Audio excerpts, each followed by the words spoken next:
Сәлем достар, қазір мен қандай денелер жарықты өткізеді екенін анықтаймын. Алдымен жарықтың не екенін айтып кетейін. Жарық айналадағының бәрін көруге мүмкіндік беретін энергияның бір түрі.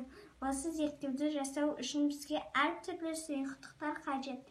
Өздеріңіз көріп тұрғандай су, қызыл сусын, сүт, лай су және қасықтар мен қолшам қажет. Қолшамды суға түсіреміз. Судан жарық толықтай өтіп тұр, өйткені су мөлдір. Қызыл сусынан жартылай өтіп тұр, өйткені қызыл сусын жартылай мөлдір. Сүтке түсіреміз. Сүттен мүлдем өтіп тұрған жоқ, өйткені сүт мүлдем мөлдір емес. Лай судан да өтіп тұрған жоқ, лай су мөлдір емес. Қолшамды қойып, қасықтарды саламыз.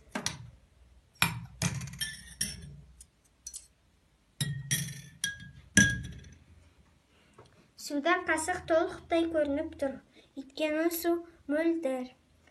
Қызыл сусыннан жартылай көрініп тұр, өйткені қызыл сусын жартылай мөлдір. Сүттен мүлдем көрініп тұрған жоқ, өйткені сүт мөлдір емес. Лай судан да мүлдем көрініп тұрған жоқ, өйткені лай су мүлдем мөлдір емес.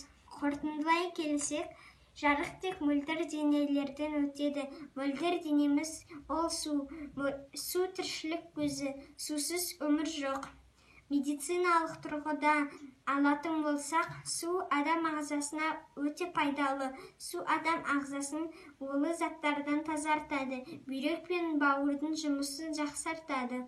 Егер десең, күніне қанша литр су ішу керек екенін білгің келсе, өз салмағыңды 30 литрға көбейтесің.